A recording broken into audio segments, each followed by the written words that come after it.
शौहर बीवी से पत्ती कहाँ रखी है। सारा किचन छान मारा, मुझे नहीं मिली।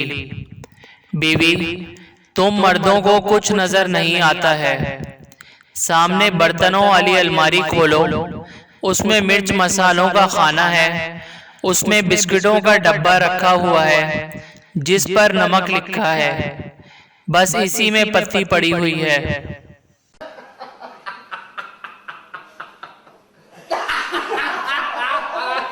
एक सरदार जी इंटरव्यू देने गए।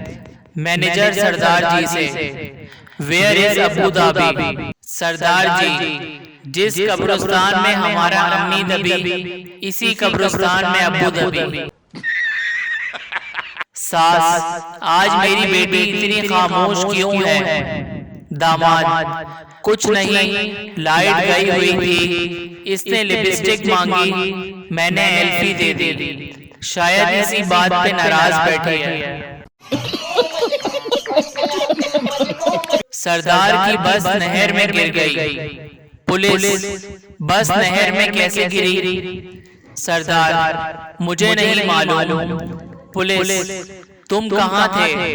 सरदार, वो आज कंडक्टर नहीं आया था, इसलिए मैं किराया लेने पीछे गया हुआ था।